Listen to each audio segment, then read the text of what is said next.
गणेश और कार्तिकेय की पृथ्वी परिक्रमा एक प्रतियोगिता जो बन गई सबसे बड़ा जीवन सबक। अगर आपको पूरी पृथ्वी की परिक्रमा करने के लिए कहा जाए तो आप क्या करेंगे? उड़ेंगे, दौड़ेंगे या कोई ऐसा रास्ता चुनेंगे जिसे दुनिया कभी भूल न पाए?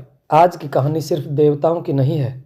आज की कहानी है बुद्धि बनाम बल, विनम्रता बनाम अहंकार और उस रहस्य की जिसने गणेश को सर्वश्रेष्ठ बना दिया। बहुत समय पहले कैलाश पर्वत पर भगवान शिव, माता पार्वती, गणेश और कार्तिकेय निवास करते थे। कार्तिकेय तेज, शक्तिशाली, युद्ध में निपुण थे और गणेश जी शांत, स्थिर, बुद्धिमान, धैर्यशाली थे। दोनों में अत्यंत प्रेम था। लेकिन एक दिन एक ऐसा प्रसंग हुआ जिसने पूरे ब्रह्मांड को शिक्षा दे दी। एक दिन देवर्षि नारद कैलाश पहुंचे। उनके हाथ में था एक अद्भुत स्वर्ण फल जिसे कहा जाता था ज्ञान फल। नारद जी बोले, यह फल पूरे ब्रह्मांड में सिर्फ उसी को मिल सकता है जो सबसे श्रेष्ठ हो। अब प्रश्न उठा, श्रेष्ठ कौन है, गणेश या कार्तिकेय? माता पार्वती मुस्कुराई और भगवान शिव ने कहा, जो हमारी परीक्षा में सफल होगा वही इस फल का अधिकारी बनेगा। भगवान शिव ने कहा, तुम दोनों में से जो सबसे पहले पूरी पृथ्वी की परिक्रमा करके लौट आएगा वही विजेता होगा। कार्तिकेय के चेहरे पर आत्मविश्वास छलक उठा। वहीं गणेश जी शांत रहे। दोनों ने प्रणाम किया और प्रतियोगिता शुरू हो गई। कार्तिकेय की यात्रा बल और वेग का प्रदर्शन करने वाली थी।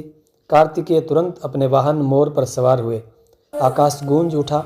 वे बिजली की गति से उड़ चले। कभी पर्वत, कभी समुद्र, कभी वन, कभी मरुस्थल और कभी नदियाँ।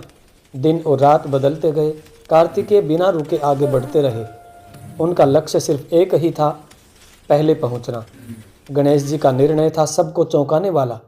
उधर गणेश जी वहीं खड़े रहे। उनका वाहन था छोटा सा मूषक यानी चूहा। सब देवता सोचने लगे, यह कैसे पृथ्वी की परिक्रमा करेगा? माता पार्वती चिंतित हुई। गणेश जी मुस्कुराए। उन्होंने भगवान शिव और माता पार्वती की ओर देखा। फिर धीरे धीरे उनके चारों ओर 3 बार परिक्रमा की। हाथ जोड़कर बोले, मेरे लिए पूरी सृष्टि मेरे माता पिता के चरणों में समाई है। माता पिता ही मेरी पृथ्वी हैं और माता पिता ही मेरा ब्रह्मांड। पूरा कैलाश आश्चर्यचकित रह गया। भगवान शिव की आंखों में एक अलग सी प्रसन्नता की झलक थी। माता पार्वती की आंखें भर आई। भगवान शिव बोले, जिसने माता पिता में ही पूरी सृष्टि देख ली उससे बड़ा विजेता कोई नहीं हो सकता। उसी क्षण गणेश जी को फल प्रदान किया गया। अगर आपने चैनल को सब्सक्राइब नहीं किया है तो कार्तिकेय ने परिक्रमा से लौटकर क्या किया, यह जानने से पहले चैनल को सब्सक्राइब कर दीजिए। अब कुछ समय बाद कार्तिकेय संपूर्ण ब्रह्मांड की परिक्रमा पूरी करके लौटे।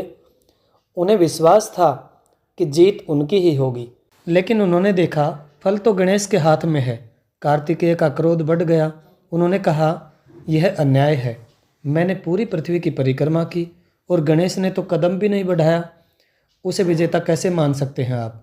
भगवान शिव शांत स्वर में बोले, कार्तिकेय, तुमने संसार की परिक्रमा की और गणेश ने सत्य की परिक्रमा की। बुद्धि की गति बल से कहीं तेज होती है। कार्तिकेय का सिर झुक गया। अब उनकी आंखों में क्रोध नहीं था, अब था समझदारी भरा एहसास। अपनी भूल से दुखी होकर कार्तिकेय दक्षिण दिशा में चले गए और वहां जाकर घोर तपस्या में लीन हो गए। उसी कारण उन्हें दक्षिण भारत में मुरुगन, सुब्रह्मण्यम, स्कंद आदि के रूप में पूजा जाता है। अब सुनिए इस कथा से मिलने वाले 5 जीवन संदेश। पहला, बुद्धि बल से अधिक शक्तिशाली होती है। दूसरा, माता पिता ही हमारी पहली दुनिया होते हैं।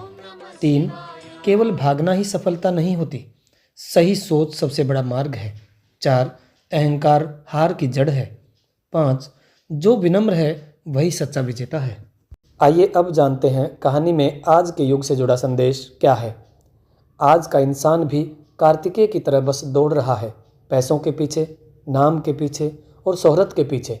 लेकिन जो गणेश की तरह सोचता है वही सच्चा विजेता बनता है। जिस घर में माता पिता का सम्मान होता है वह घर किसी तीर्थ से कम नहीं होता। अगर यह कहानी आपके दिल तक पहुंची हो तो दूसरों तक जरूर पहुंचाएं, लाइक करें, शेयर करें और शिव शक्ति थॉट चैनल को सब्सक्राइब करें, क्योंकि हम लाते हैं ऐसी कहानियाँ जो केवल सुनने के लिए ही नहीं होती बल्कि जीवन में धारण करने योग्य भी होती हैं।